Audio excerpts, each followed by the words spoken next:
Welcome to Adjust Your Mirrors, the #1 empowerment podcast show on the planet. Are you in need of motivation? Are you ready to take your personal and professional life to the next level? Then you've come to the right place. Adjust Your Mirrors. This is the podcast that's devoted to helping you see more clearly by making small adjustments. And now, here's your host, Reginald C. Allen. Hey. Thank you for tuning in to another episode of Adjust Your Mirrors. I am your host, Reginald C. Allen, and I'm thanking all of you again for tuning in. It's been a minute. It's been a minute, family, since you heard your boy on the MIC.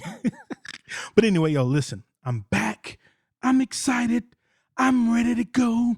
How you been doing? Man, a lot has happened since the last time I've been over here speaking to you. But anyway, I'm back. I'm excited and I'm ready to go. Family, no time to play. Let's get right into it. We always talk about the 401k, right? We work these jobs. We work 30 years, 40 years, and we're like, hey, buddy, what does your 401k plan look like? Are you set up for the future? Which is good. But today, I asked the question, what does your replacement plan look like? Are you setting yourself up for the future, family? Huh? Or are you just kind of going through life, living from paycheck to paycheck? Now I'm going to make some references to your 401k. You can't just live your life paycheck to paycheck, right? You're setting aside some to set yourself up in the future, for the future, right? The same thing, family. What are you doing? Are you just living day by day and not taking the time to implement some principles to help you with your replacement plan? The purpose of the replacement plan is to set you up for the future.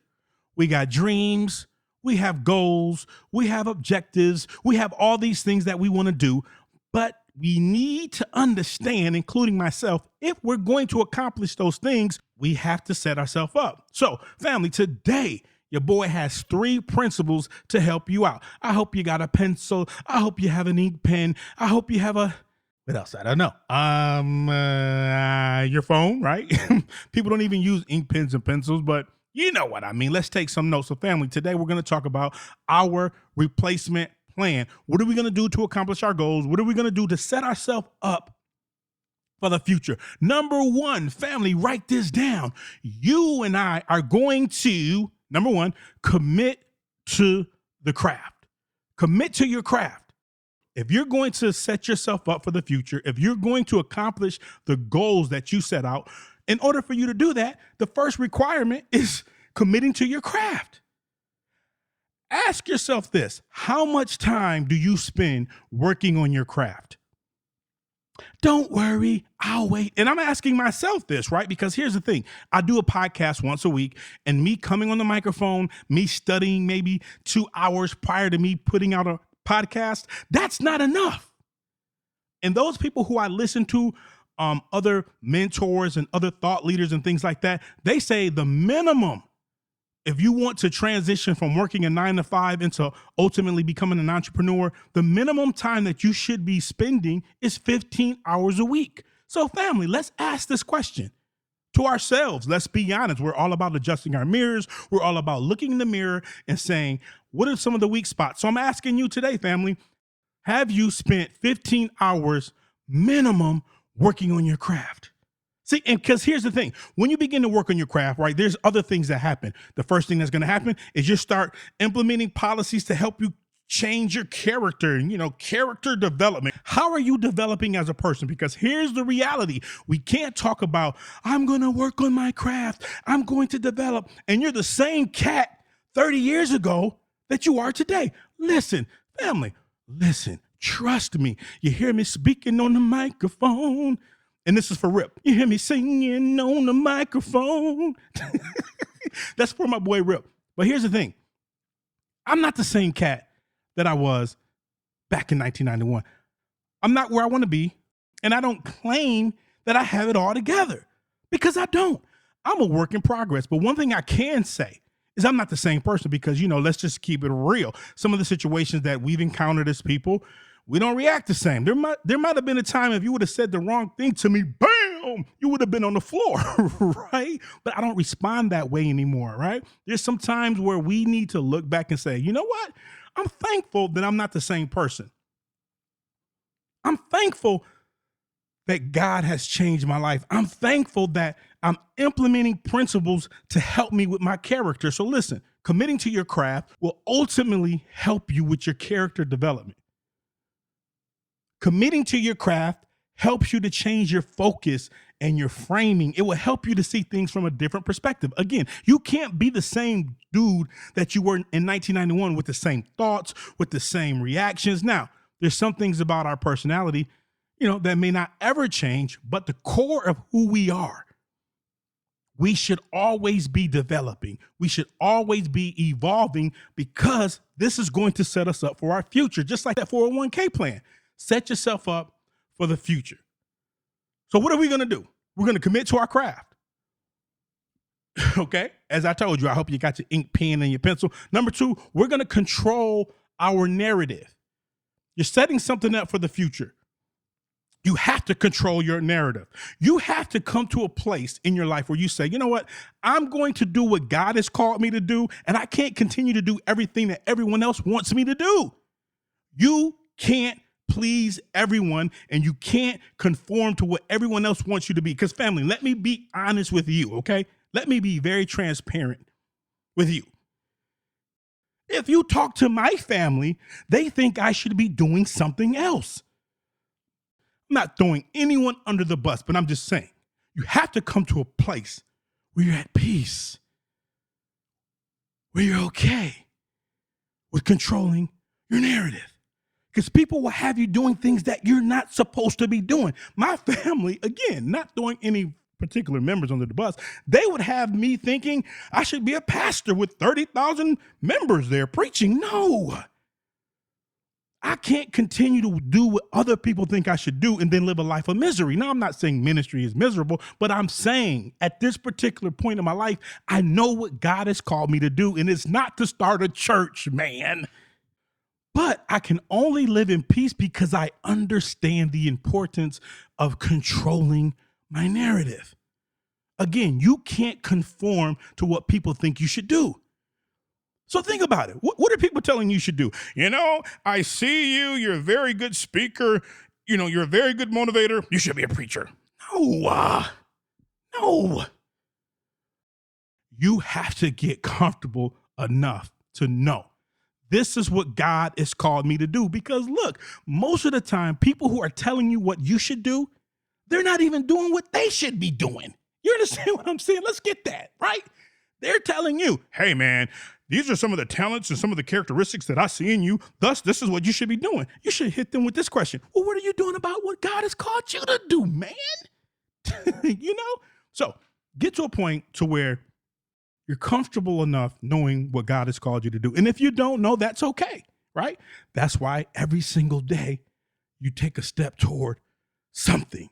Every single day you pray, you meditate, whatever it is, you read books, whatever, you get around people that are much more knowledgeable and have wisdom that can see those things in you. But even though those people may try to encourage you to move in another direction, ultimately you have to know what it is that God has called you to do. And once you realize that, my friend, control the narrative, because this is what we need to understand. So many times we say this, well, the opposite of success is what? Failure. You want to be successful. What do? You stay away from failure, right? That's the opposite. That's what we've been trained. That's what we've been taught. The opposite of success is failure. But that's not true. The opposite of success is not failure, but it's conformity. So stop conforming to what other people want you to do. Family, control your narrative. Family, commit to your craft. And number 3, and the final principle of today, change your mindset regarding competition. Now, I don't know if you guys follow me on Facebook. If you haven't already accepted my friend request, or if you haven't given me a friend request, what's wrong with you? Come on over. Do me a favor. Open the door and let me in. Family, you should be following me on Facebook, because this is the third and final principle. And I posted this on Facebook a couple of days ago. Listen, 2 reasons why you don't have to compete. Write this down. Number 1, people can't have what's mine. I don't need to compete with you, homie. I don't need to compete with you, as they would say in Atlanta. I don't need to compete with you, shouty, right? Because I understand what's mine is mine. And I also understand, number 2, the reason why I don't compete. I don't want what's yours. I only want what God has for me to do. Listen, I see you. We're both on a journey. I see you being blessed. I see that you're increasing, and I'm happy for you. But guess what? I don't want what you have. I only want what God has called me to have, man. So family, I hope I've helped you out today. The replacement plan. What does it look like? Are you committed to your craft? Are you controlling your narrative? And are you changing your mindset regarding competition? We all have something to do, okay? And there's going to be many people that look into our lives and try to speak things that God hasn't called us to do. Even though it looked like we're talented enough, even though it looks like we have the skill set to do it, understand, if that's not what God has called you to do, then you don't do it. You got to change the narrative, or I should say you have to control the narrative, and you have to change your mindset regarding competition. Listen, stop looking at people, and I don't say this as if I've conquered everything. Like, this is what I do. I'm so successful because, I've changed my mindset regarding competition. No. These principles, I am too working them out, okay? Never going to be the speaker to say, I've got it all together. You guys have heard me enough to know that that's not my style, okay? So I'm working it out as well. But what I'm saying is this: we don't have to compete with anyone other than ourselves. We know that what's for us is for us, and what's for you is for you. So I don't need to compete. All I'm going to do is do what God has called me to do, and I'm going to rest in God's grace. Remember, we talked about this a while ago, grace over grind. The grind will tell you, you got to grind. And when you grind, you achieve it, but then you have to sustain it. But when I begin to rest in God's grace, God gives it to me and he sustains it. So I'm resting in God's grace. Resting in God's grace says, I do what he's called me to do. And when it's time for increase, God will bring the increase. Therefore, I don't have to compete with you, homie. I don't have to compete with you, shouty. I don't even know if they say shouty anymore. I haven't been in Atlanta in a long time, but you know what I'm saying. I don't have to compete. Family, that's our 401k, or I should say, that's our replacement plan to help us get set up for the future. You want to get it? You're going to get it. You're going to accomplish it, okay? And with that being said, be empowered. Thank you for listening to the Adjust Your Mirrors podcast with Reginald C. Allen. Be sure to visit the Adjust Your Mirrors private Facebook group, and don't forget to follow Reginald on Twitter at Reginald C. Allen. Please remember, when you're listening on iTunes, leave us a 5-star rating review. Until next time, be empowered.